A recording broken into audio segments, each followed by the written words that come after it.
What's going on, everybody? My name is John Poznansky. Welcome to episode 16 of Destination Talk. And I am Harry, and we are coming to you from Chop Studios located at 750 Route 34 in Matawan, New Jersey. And we'd like to welcome our sponsor, The Academy. Is your athlete ready to take their game to another level? Check out The Academy Sports Performance in Garwood, New Jersey. Located at 100 North Avenue, The Academy provides expert sports performance training specifically designed for athletes.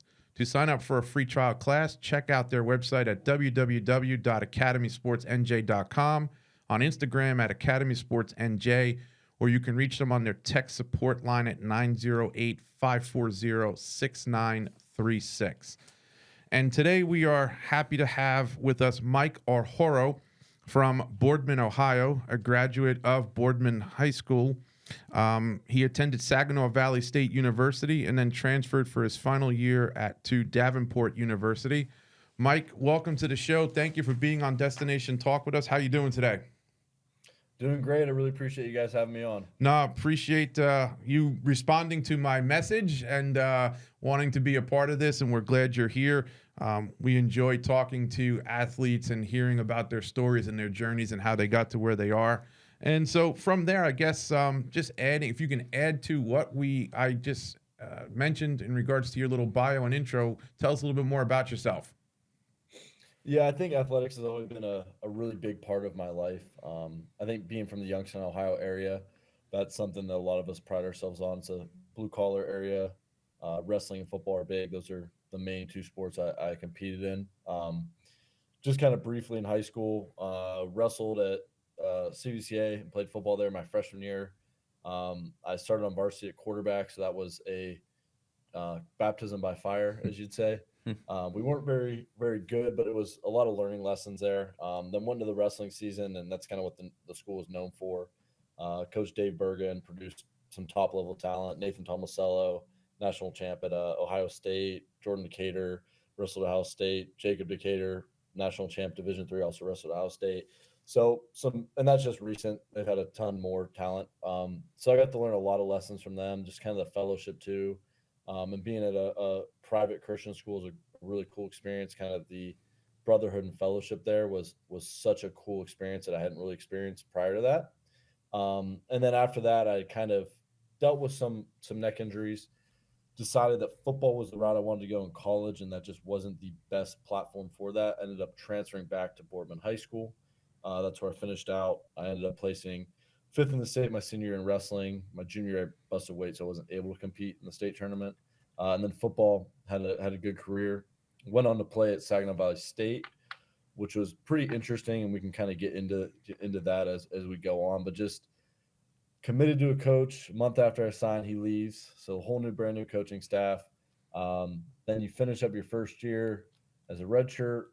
You're ready to go take over the spot, and COVID hits, and so that was a whole journey. And then finished up a 5-year journey there, and finished my degree. Went on to get my master's at Davenport University, which was in conference, and that was just a really cool experience as well, just to see a different style of coaching, a different coaching staff, a different team, a different part of the state. So really an interesting journey for me, 2 high schools and 2 colleges, but so many different lessons I learned. I met so many different great coaches. So that's kind of a 2 minutes or less brief on how it went, and we can kind of dive in from there. No, it sounds great.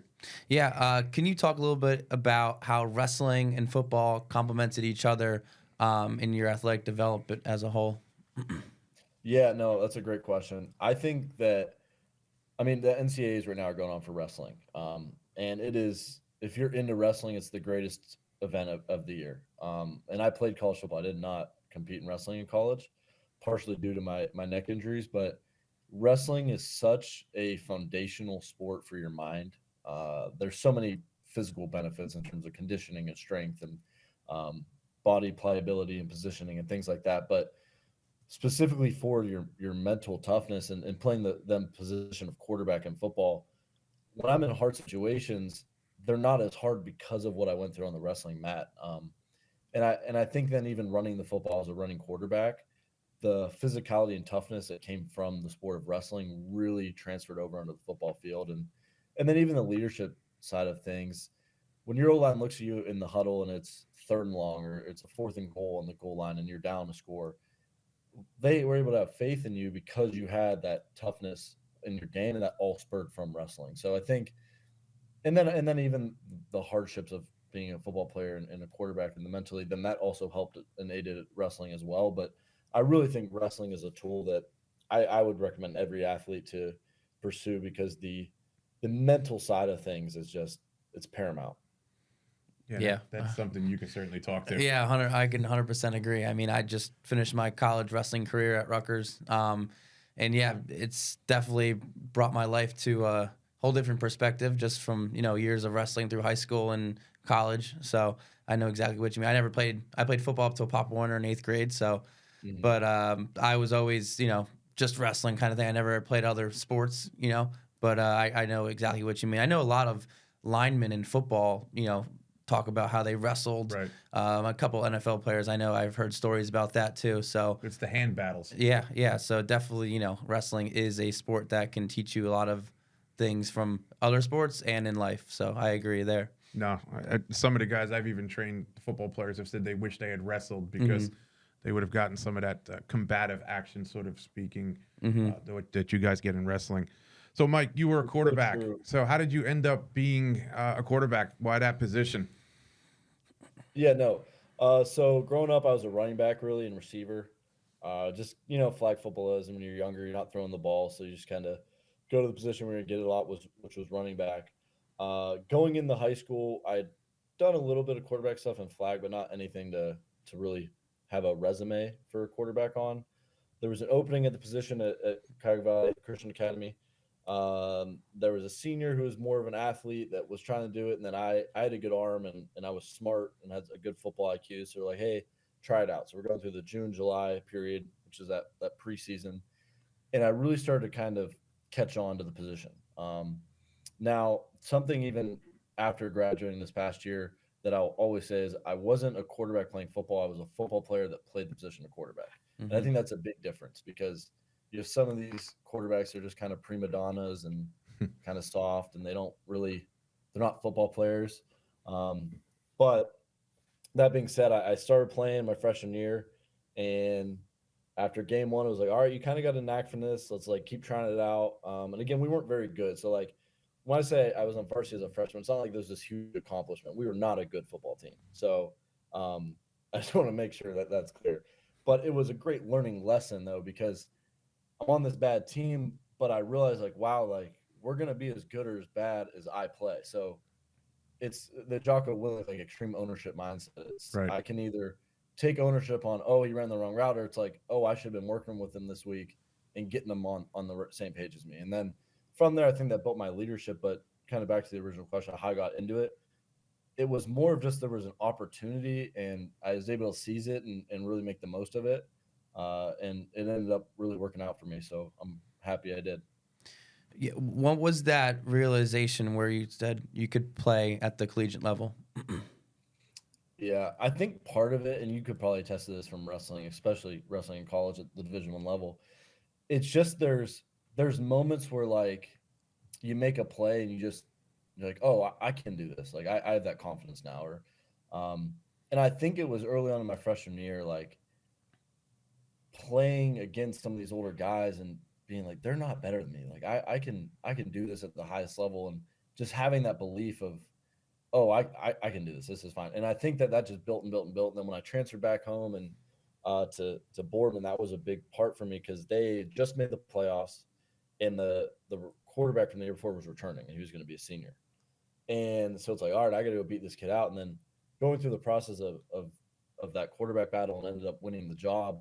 That was like another like stepping stone of confidence. And then, Mm-hmm. oh, week one, first drive, go down and score a touchdown, and I throw a touchdown in the home stadium, boom. And then we played our rivals, which Boardman Mooney is a big rivalry in the Youngstown area, and Mooney was kind of on the right side of that for a while, and we beat them week two at the end. We threw a fade ball with like 6 seconds left to win the game, and like that was another one. Was like, all right, I got this. And I think those like early moments in the quarterback career really put in my mind like, oh, I can play this at the highest level. Mm-hmm. Yeah, 100%.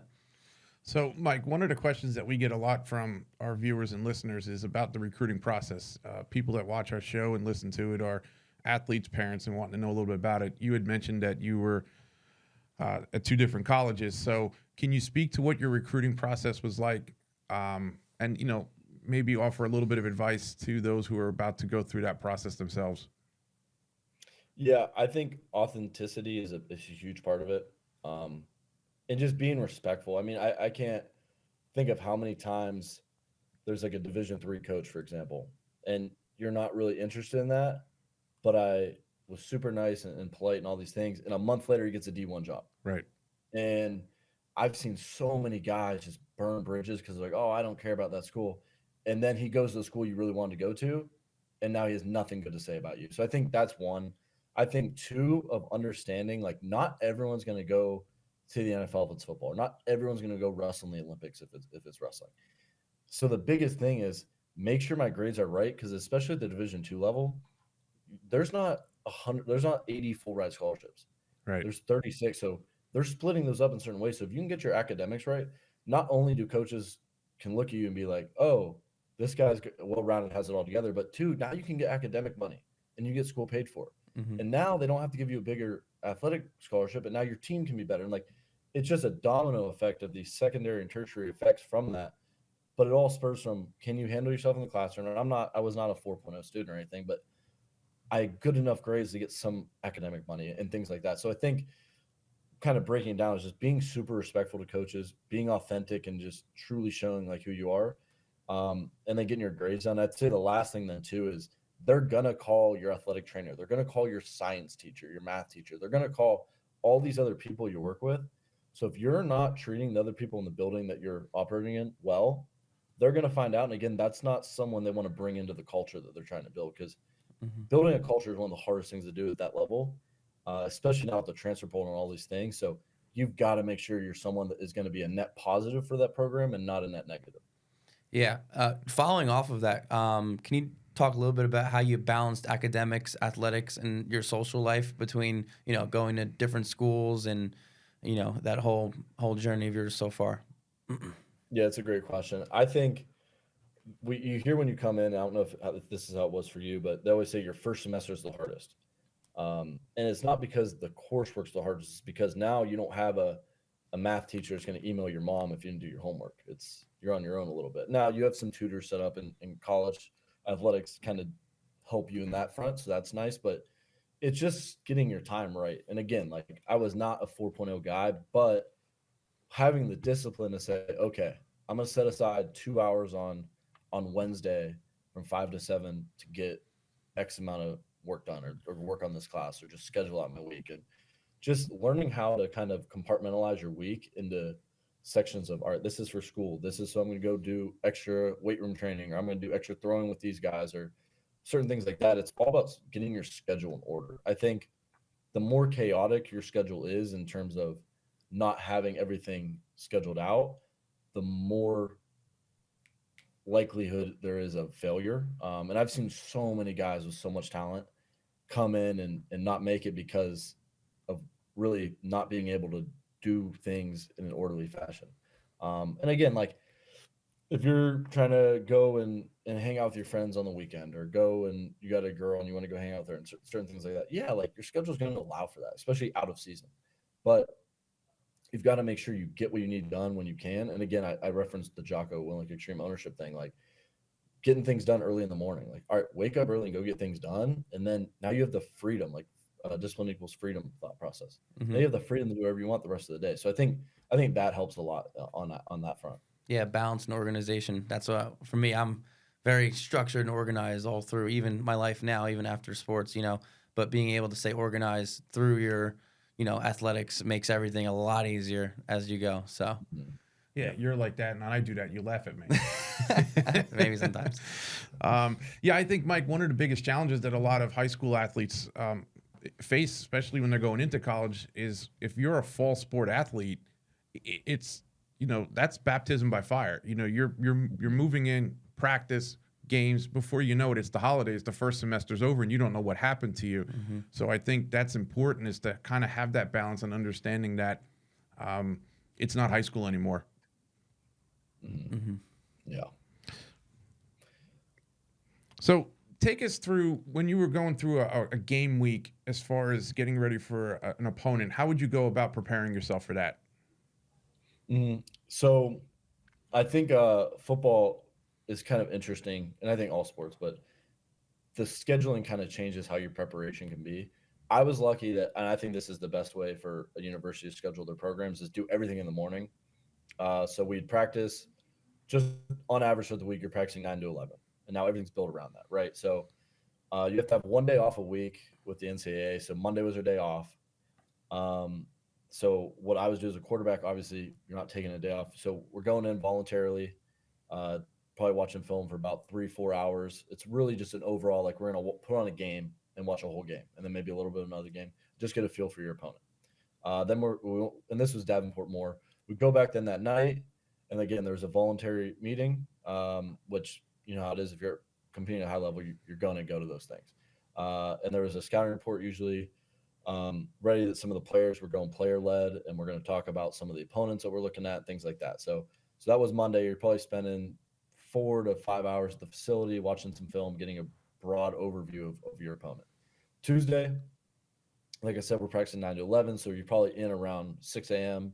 You're gonna get a lift in, and then you're gonna go watch film up until and do all your installs. So each week you're installing not new formations, but the formations you're gonna use that week. Maybe adding in 2 to 5 different plays and concepts, and then how we're gonna use motions, formations, and those plays to really attack the opponent we're facing that week. So then that's kind of the 2, 3 hours before practice. Practice 9 to 11. From there, you're getting in the treatment room a little bit, go to get some lunch, and then I'm back by noon. And you're probably there from noon to 4 watching film and really getting into like situational football. So 1st and 10, what are they running? Like cover 2, cover 3, they manning up, whatever it may be, and going through things like that. Then we're watching the film from practice that morning, talking about what worked, what looked really well, what didn't look good at all, what was rough, but we're going to kind of ratchet down. It is going to be good versus the looks we're anticipating, things like that. And then Wednesday, it's kind of the same thing every day, just changes what we're focusing on. You have like a red zone day, you have third and long period, things like that. But it progresses all the way through like that until about Thursday night if we're traveling 2 day trip, whatever it may be, or Friday. Friday's more the walkthrough. But again, you're kind of now you have a real full understanding of your opponent. So now it's going back to, or we're going to watch a full game and really get a full understanding of who this opponent is. And then Saturday, I didn't really like to watch any more film Saturday. I just like to say the hay's in the barn. Let me just get my mind right, get loose, and just get ready to go play football, and get my guys going. So that's kind of, I would say, the breakdown of how a typical week would go. And that's if you're playing on a Saturday and you're in the middle of the season. Now, if you're playing on Thursday, things like that, those schedules change, but that's a pretty good overview of what the day to day would look like. Mm-hmm. Pretty intense schedule. Yeah, yeah. Going off of that, the QB position has a lot of expectations. You're the leader of every play. Every play starts with you. How'd you manage the pressure of the position? The game's on the line, third down. You need to make a play. How did you go about that? Yeah, I think the biggest thing is like preparation, right? You always Mm-hmm. hear the phrase, um, like preparing to fail or failing to prepare is preparing to fail. I think when we talk about all the time, like I train quarterbacks on the side and things like that, and I always tell them, like, if you want more confidence, do everything you need to do. And when you get in the situation, it's like, oh, I've done this already. Mm-hmm. Now I don't have the pressure of it because I've done it. And I think early on in my career was a lot more like, let's shoot at the hip and let's just kind of play free. And as I matured in the process, I realized, oh, being the starter isn't about who's the best guy physically. It's about who's mentally the most locked in. And I think that comes with dealing with pressure. But the way to mitigate the pressure is saying, how am I going to prepare the best to when in all these situations, none of them phase me. And then when you are in those, all right, 2 minute drill, here we go. Oh, I'm excited because I know how this is going to go because I've done it every single day this week in my mind and at practice during our 2 minute drill. So now this is going to succeed in my head. And I think that mitigates the pressure a little bit. Mm-hmm. When you're in the huddle, your offensive players are looking at you to be their leader. You're that field general as the quarterback. and respect is earned. So, what did you do to go about earning the respect of your teammates so that they can trust you in those moments? Yeah, and again, this is why I think wrestling is so important. You're in the winter conditioning, that's some of the hardest things you're gonna do as a football player. You have guys puking every morning. It's 5 a.m. You're doing the mat drills. It's like these circuits. They're really wrestling esque workouts. So it's kind of funny. Like, I'm not acting like I was the greatest wrestler ever, but like I wrestled at a decently high level for a high school state level, right? So I was on some good teams. Actually, your boy Dylan Shaver from Rutgers, like Yep. I wrestled with him on the Ohio team for the national duel. So like I was around some good guys. And Donian from Virginia Tech, like we had a good squad. Lucas Bird, who's number 1 in the country right now. So we had some good guys. So I'm wrestling at this level, but those are some hard workouts you're going through. So now taking that experience and going and wrestling or playing football, winter conditioning comes around, and every football player that's only ever played football, like, this is the hardest thing I've ever done in my life. Well, for me, it's like, dude, that's a Tuesday in wrestling season, Mm-hmm. man. Mm-hmm. So I think that experience let me go into those, and you're pushing plates after the thing's over. It's like the overtime period or the finisher, whatever it may be. Well, I'm attacking that aggressively. And when they're like, all right, who volunteers for this? Like, and everyone's trying to like duck their heads so they don't have to do another rep. And I'm jumping to the front. Well, that wrestling experience gets me to a level where mentally I'm like, oh, I can do that. That's not hard, or it is hard, but I can push through that mentally. Mm-hmm. And I think the other guys on the team didn't have their other quarterbacks. They're more like the pretty boys, just want to throw the ball around, just have a good time. Well, I'm like, dude, let me get in the mud with my guys and the O line and push them. And I think another big aspect too is when we're doing sprints and the O line struggling, I'm running out there and pushing them with me, and like those type of things. But all of that, where you're in the respect in the huddle, where they now 8 months later, when you're in week 2 and you're in Bowie, Maryland, well, they're all like, "Oh, dude, this dude's a dog. I can get behind him. It's 4th and 1. We're running Q power. He's gonna get that thing." Right. Mm-hmm. Well, it all comes from wrestling. Like everything comes from that wrestling background. Mm-hmm. So transitioning a little bit here, did you have someone that was a big influence on you growing up to got you to where you are now? Yeah, I think everyone's dad's kind of like a big motivator for them. I Mm-hmm. know that was for me, and a lot of times it may have not been like positive motivation, but we're button heads. But like the dude just did everything possible to get me to where I wanted to be. Like he didn't have an upbringing where sports were kind of readily available to him, or where it was like today, where you have social media and you have all these connections, and youth sports are a big deal. So he's taken me to Pennsylvania to go wrestle Young Guns, or he's taken me to a really important quarterback trainer over in the Cleveland Akron area, or whatever it may be. Like he really said, "What do you want to accomplish?" And I'm going to help you get there. Mm-hmm. And there were times where he had to really be hard on me and push me, but again, that helped my mindset and things like that. So I think my dad's one. And then in terms of like players, the McCarthy brothers, they both played at Notre Dame. Kyle's actually an agent now, and he played for the Broncos for a little bit. But watching him play all grown up, man, like that was so motivating for me. I got to see these guys play at this super high level, win Mr. Football, and then going to play at Notre Dame.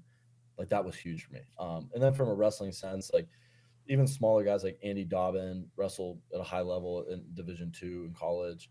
But like I was younger, so seeing him go and him pushing me, like that was huge for me. And then just Coach Bergen at CVCA, just like when you talk about a human being that is just a great human being, that's him. But like just in such an aggressive, great way. Like he pushes you in ways that you didn't think that you could go, and at the same time is going to pray for you afterwards. So it's like it's such this cool mixture of like what a strong Christian man should be, but he's able to push you to get to that next level.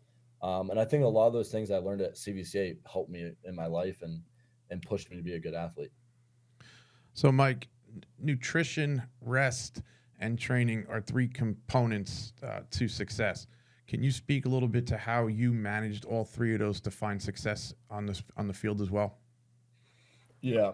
I think I'll start with nutrition. That was definitely not something I worried about in high school because I just didn't know. I think just ignorance sometimes is the factor in that. And then so junior year, I'm ranked 3rd in the state in Division I in Ohio. Ready to let go. I'm having a great year. Kind of got over the hump a little bit and what was holding me back in wrestling. And go into sectionals, and the way it works in Ohio, it goes sectionals, district, and then state. 4 get out each way, and then there's the top 16 make it to the state tournament. Going to the sectionals, third, I'm like, all right, this is gonna be my year, all this stuff. Um, and I just was not very disciplined in terms of like I cut my weight and I was drinking a little bit of like Gatorade and drank too much. Next morning, I'm like, hey, I woke up late, so again, there's a sleep that I wasn't doing well. Hey, can I check my weight? They're like, we already packed to the scale. We got to go. Let's go. Get there. I'm like a pound over. Hmm. So now I'm losing my mind. I have like 25 minutes. Got my Letterman on. I'm running. End up not making weight. I'm like 0.2 over or something. I had really long hair at the time too. So I'm in the weight room trying to cut my hair and like, dude, like if you change anything about your appearance once you're in the threshold or whatever, you can't weigh in, whatever. So that was heartbreaking to me. Like even now, that's probably 8 years ago. I think about that probably daily. Like that rips you up. But from there, my nutrition stopped drinking pop, started only drinking water or like Gatorade or something like that, but like mainly just water. Got my sleep in order in terms of like I'm not staying up till 2, 3 a.m. doing nothing worth doing. Actually, things that are going to help me in my sports career. And then just like the overall weight room training, things like that, like everything got more disciplined. The next year, I didn't place as high as I wanted to place fifth. It was a really tough weight class. But I made a look back on them and be like, I was wrestling the best I was wrestling. I had everything in order. So I can be proud of that. And then that just carried on into college. And again, I'm doing nutrition in high school the best that I thought I could. Like I didn't know enough. And then I get with the strength coach, like Coach Winter, who's just unbelievable guy, person, coach, just absolute unit of a dude. And he really helped me get my nutrition to the next level as well. And like got me on because I had to put on like 15 pounds when I got to college. So he got me on like this nutrition app to like help me track my calories and good calories versus bad calories, protein versus carb intake, things like that. And that really then made me take the next step. But I think the biggest thing, like for a high school kid, if you have nowhere to look, you're going to go online, you're hear 100 different options and how they're all the greatest thing ever and everyone swears by it. Try to sleep 8 hours every night, drink water instead of pop, and try and eat more protein in every single meal than you think that you need to. And you're going to be on the right track. Then from there, you can add like creatine and some other things, but like just do those 3 things to start and get a baseline and then build from there. So knowing what you know now, if you had the chance to go back to your younger self, what would you have that message be? I think intentionality is huge. I didn't really understand that until the past probably 2 years, but like when you're just throwing the ball like playing catch, right? The receiver's just gonna catch it sometimes throw it back. So like, dude, be intentional, catch and tuck, right? If you're wrestling, you're drilling. When you're drilling, like be super intentional. Finish every single takedown so you have complete control. And then when you're getting up, stalk him up and beat right back in his face. Don't just like turn around and walk around and waste 10 seconds. I think intentionality is the number one thing. If I could go back, that I would just push on my younger self. And going off of that, what does life look like after football and sports for you? Yeah. I think for me right now, I'm just going through my MBA. So I'm working with my buddies. They have a painting company. So I'm working with them, making money while I finish up my MBA. I'll be done with that in early to late summer, depending on if one of the classes is 7-week or not. And then from there, just looking at like I'm interviewing with some medical sales companies, private equity, commercial real estate, things like that. And then I just coached our high school wrestling team as well as an assistant coach there. And I actually have some college teams, football, that want me to become GA as well as my high school. So kind of sifting through all that, deciding on what I want to do. I think I kind of want to go more the business route, but that's kind of where I'm at now. Awesome. And then for the athletes out there that are listening to this, or even the parents for that matter as well, what advice would you offer to them who are in high school getting ready to go through this process to hopefully play at the next level? Yeah, I think from an athlete perspective, every relationship you make can affect you in a good or bad way. You never know who someone knows, and you never know what college is going to come back and talk to them. Luckily, I had a good reputation, and that helped me so much. I think as a parent, you're gonna do whatever you can to help your kid win, and a lot of times they're not going to be maybe the most thankful for that. But I know after year 2, 3, 4 in college, the amount of times I'd call my dad and be like, dude, you were so right. Like, I wish I would have listened to you about this or that. And then your mom, like my mom too, like just so supportive. And again, I think you take that for granted. So I think as a kid, just really being more thankful for your parents, because they're gonna do so much for you. Because they, at the end of the day, like they're gonna be hard on you. Like my dad, if you ask anyone in the Youngstown area, like they know, like dude, he's hard on Mike. But I know that's out of love. It's not out of like hate or something. Like he Right. genuinely loves me so much. He wants to push me to be the best I can be. Um, and then my mom just is there all the time too. But then as a parent, I think as your kids, like, all right, having holding them to a high standard too. Like if I was, for example, FILAs, which is like kind of the world team trials for wrestling, or like U20s, things like that. I was getting ready to go do that, and like I was really having a great freestyle season. I just won the freestyle state championship in Ohio, beat like a guy who's wrestling at like West Virginia now. So I'm like, all right, I'm about to go place at this tournament. I got into it with my dad, and he's like, "You do it again, you're not going to that tournament." Did it again. He didn't let me go to that tournament, but like it kept me accountable, and it sucks. I wish I could have done it, but him being hard on me is going to help me later on in life. So I think as a parent, like holding your threats would be a good thing. Because obviously in the moment, like that feels like the biggest thing ever, and it is a big deal. But like making sure your kid isn't kind of a bad person at the end of the day is way more important than him going to some qualifier for a wrestling tournament. I know personally from my own experiences, my dad was very tough and hard on me, and it took me a while to realize that he was just doing what he thought was the right thing to do. And that when you're younger, you don't quite understand that, but when you get a little bit older, you realize that that's what they were trying to do to help you. Yeah, 100%. Well, Mike, we really want to thank you for taking the time out of your day and joining us here on Destination Talk. It's been fun. We learned a lot from you today, and you know, as I've said many times, the whole purpose of why we do this podcast is to have many voices come on and share their stories. So we really do appreciate having you come on, and thank you for taking the time. No, honestly, this was a really cool opportunity for me, and it was great meeting you guys. So I appreciate the invite, and I had a lot of fun. No, I appreciate it. And that's a wrap on episode 16 of Destination Talk. Once again, we want to thank our sponsor, the Academy in Garwood, New Jersey. And until we see you again, have a good day. Thanks.